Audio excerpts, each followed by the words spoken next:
Alhamdulillah hamdan yuwafi ni'amahu wa yukafi'u mazidah. Ya Rabbana lakal hamdu kama yanbaghi li jalali wajhikal karimi wa 'azimi sultanik. Subhanakallahumma la ahsi sana'an 'alaika anta kama asnaita 'ala nafsik. Wa asyhadu an la ilaha illallah wahdahu la syarika lah. Wa asyhadu anna Muhammadan 'abduhu wa rasuluh wa safiyuhu wa khaliluhu khairul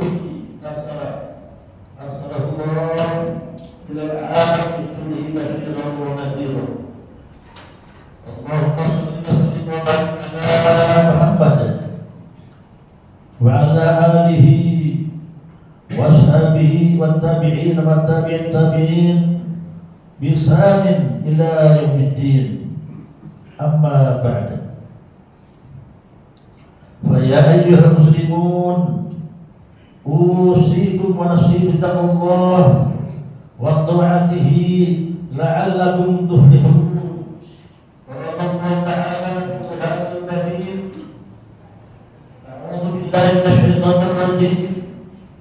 Ya ayyuhallazina amanu taqullaha haqqa tuqatih wa la tamutunna illa wa antum muslimun.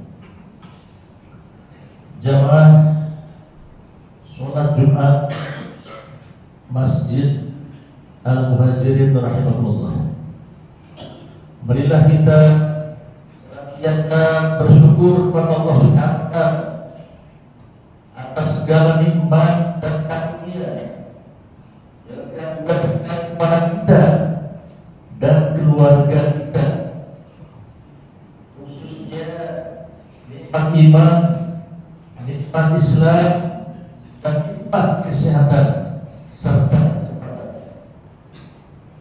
Sehingga pada hari ini kita bisa melaksanakan sholat Jumat di masjid yang mulia ini.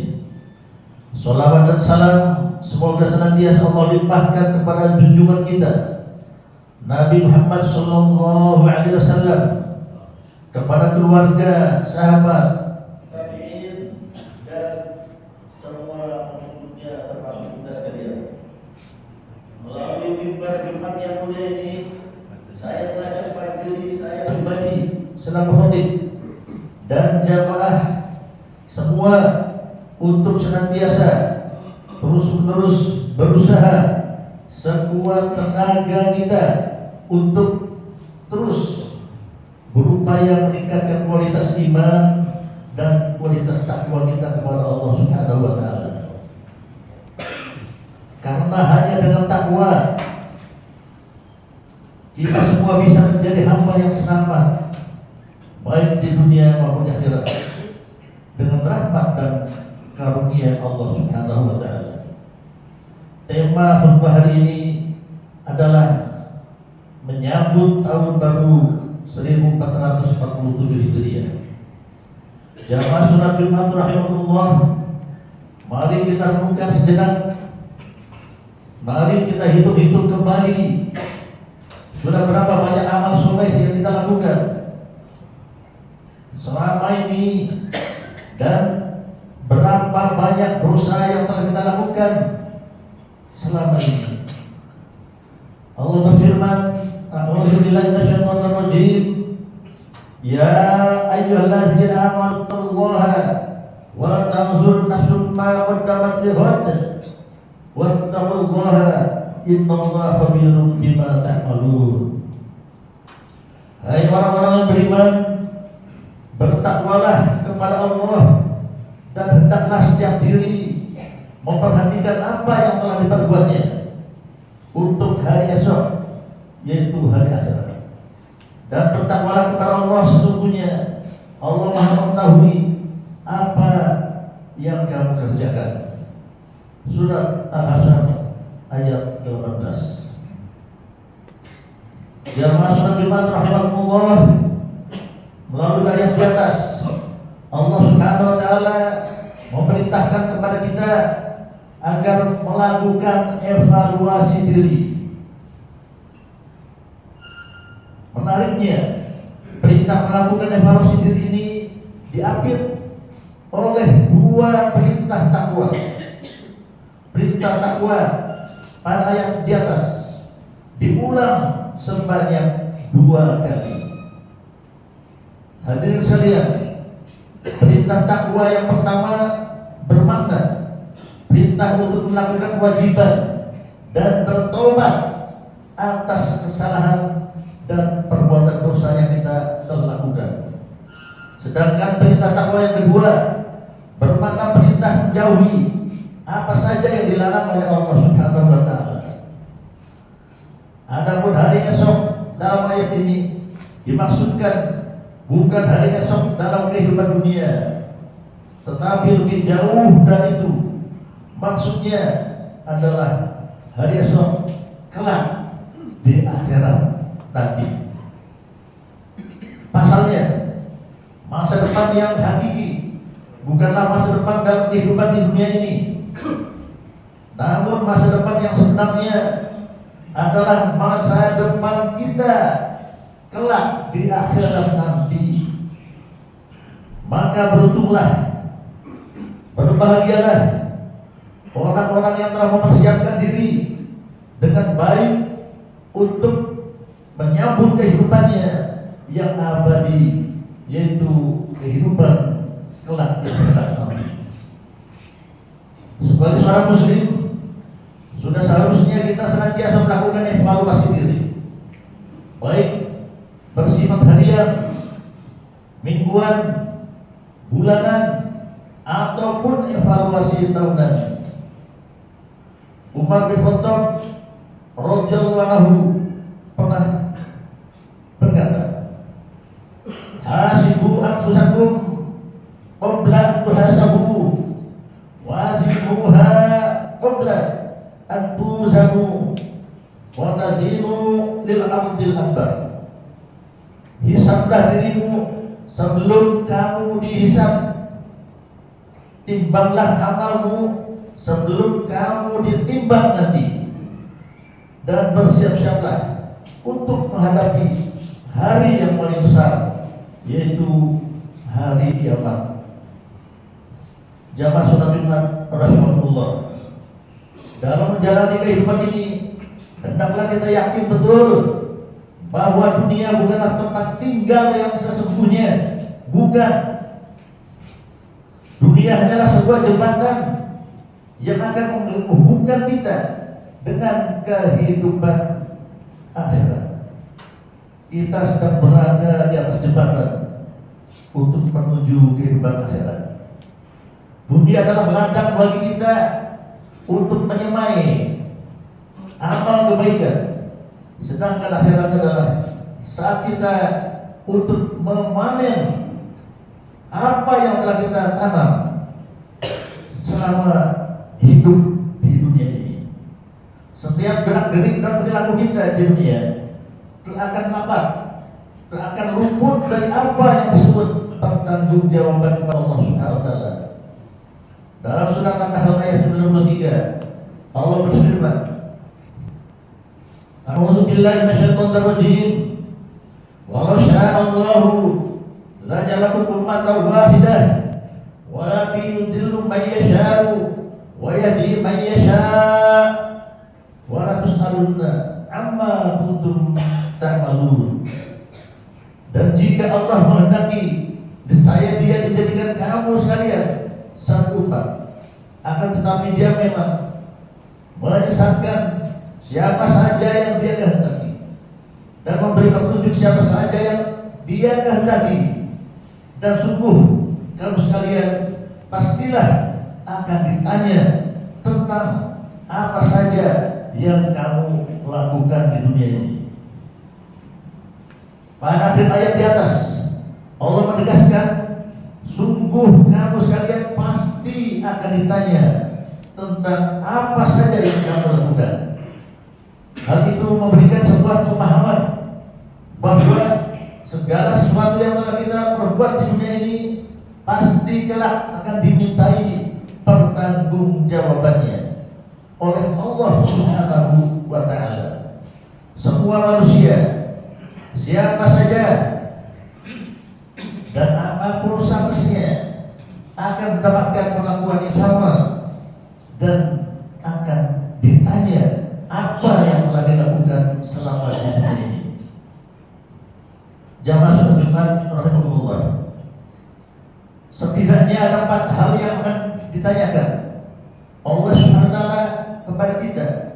Hal ini sebagaimana ditegaskan oleh Rasulullah sallallahu alaihi wasallam, la tazulu qadama 'abdin yaumal qiyamati hatta yashhadu an arba'i khisalin an umrihi fima afnahu wa shababihi fima ablahu wa malihi min aina tasabahu wa fima anfaqahu wa ilmihi madza amila fi. Pada hari kiamat kedua kaki hamba tidak akan beranjak sehingga ditanyakan kepadanya tentang 4 perkara. Tentang usianya, untuk apa dia bisa, tentang masa mudanya, untuk apa ia dipergunakan, tentang hartanya, dari mana ia dapatkan, dan kemudian kemana ia belanjakan, dan tentang ilmunya, kemana, untuk apa diamalkan. Jamaah sholat Jumat rahimahullah, dalam hadis ini Rasulullah menyampaikan ada 4 perkara yang telah akan ditanyakan oleh Allah. 1, tentang umur. Umur adalah anugerah yang diberikan Allah kepada kita. Di akhirat kelak Allah akan bertanya sejauh mana kita memanfaatkan dan menggunakan umur tersebut untuk melakukan amal kebaikan atau untuk keburukan. Adalah sebuah karunia dan keberuntungan yang sangat besar jika kita mampu mengisi usia kita selama dunia ini dengan amal-amal yang soleh. Sebaliknya, sebuah kerugian yang amat besar jika kita menyia-nyiakan nikmat umur kita ini dengan berbuat maksiat dan dosa. Hadirin sekalian, yang kedua, masa muda. Pertanyaan yang kedua berkaitan dengan masa muda. Untuk apa kita menggunakan? Hura-hura ataukah untuk belajar menuntut ilmu? Banyak anak muda yang menganggap bahwa masa muda adalah masa yang penuh tantangan, masa yang penuh gejolak dan keinginan. Bagi yang berpikir positif tentu akan menyalurkan gejolak dan keinginannya untuk hal-hal yang bermanfaat. Dan bagi yang berpikir negatif, mereka akan mengisi usianya untuk hal-hal yang tidak baik, pergaulan bebas dan perbuatan buruk lainnya. Hadirin sekalian, masa muda ada kesempatan emas bagi kita untuk berbuat baik demi sukses hidup kita di akhirat kelak. Karena itu tak ada pilihan bagi kita kecuali memanfaatkan masa muda ini semaksimal mungkin. Rasulullah SAW berpesan kepada kita dalam sabdanya, yaitu irtanim khamsan qabla khamsin, syababaka qabla harumika, wasihataka qabla saqumika, wa ghinaka qabla faqrika, wa faraghaka qabla syughlika, wa hayatika qabla mautika. Manfaatkanlah dengan baik 5 perkara sebelum datangnya 5 perkara. 1, masa mudamu sebelum datang masa tuamu. 2, masa sehatmu sebelum datang masa sakitmu. 3, masa kayamu sebelum datang masa miskinmu. 4, masa luangmu sebelum datang masa sibukmu. Yang kelima, masa hidupmu sebelum datang kematian. Kemudian pertanyaan lain yang ketiga adalah harta. Akan dilontarkan kepada kita kelak adalah suatu harta dari mana kita mendapatkannya, dan kemana harta tersebut kita belanjakan. Apakah kita memperoleh harta tersebut dengan jalur yang tidak benar, alias mendapatkan dengan cara yang haram, seperti riba yang kadang-kadang kita sendiri sulit untuk menghindarinya. Mencuri dan menipu, inilah yang hendaknya kita koreksi sejak saat sekarang ini dengan hati-hati. Jangan sampai ada sedikit pun barang haram yang melekat pada harta kita. Selain ditanya mengenai sumber harta yang kita miliki, kita juga akan ditanya tentang distribusi harta tersebut. Kemana kita belanjakan? Apakah kita belanjakan harta tersebut untuk jalan ketaatan kepada Allah Subhanahu wa taala, seperti membantu fakir miskin, sedekah, infak, zakat, menyantuni anak yatim, membangun masjid, termasuk masjid kita yang sedang renovasi ini, dan lain sebagainya. Atau kita hamba-hambakan dalam jalan kemaksiatan, seperti membeli minuman keras, berjudi, dan perbuatan maksiat lainnya. Pertanyaannya keempat adalah tentang ilmu. Di akhirat nanti kita akan ditanya tentang apa yang telah kita lakukan dengan ilmu yang kita miliki. Ilmu telah membuat kehidupan kita lebih bermakna, karena dengan ilmu senantiasa manusia mengetahui apa yang sebetulnya tidak diketahui. Kemudian memang tidak bisa dilepaskan ilmu, khususnya ilmu agama atau disebut juga ilmu akhirat. Setelah memiliki ilmu, kewajiban kita selanjutnya adalah apa ilmu tersebut? Ilmu yang tidak dikenalkan, pohon yang tidak berbuah. Ilmu tidak akan berbuah apa-apa bagi pemiliknya, kecuali jika dia mau mengamalkan ilmu tersebut. Maka sudah sepatutnya kita memegang motor 3B. Yang pertama berilmu, B kedua adalah beramal, dan B ketiga adalah berdakwah, mengajarkan dan meneruskan ilmu kita ke orang lain. Hadirin jamaah subhanallah rahmatullah, itulah 4 perkara yang harus kita perhatikan dan kita manfaatkan secara baik-baik untuk menyambut kehidupan kita yang hakiki. Jangan sampai terjadi nanti syaitan yang tak henti-hentinya berusaha menjerumuskan kita dalam kubangan dosa dan kemaksiatan. Karena sedikit saja kita terlena, sudah pasti kita akan menyesal untuk serampangan. Na'udzubillah min dzalik.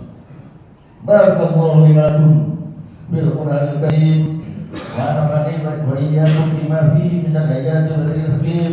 Aqulu qouli hadza wa astaghfirullahal azim li wa lakum wa lisairil muslimin wal muslimat fastaghfiruhu innahu huwal ghafurur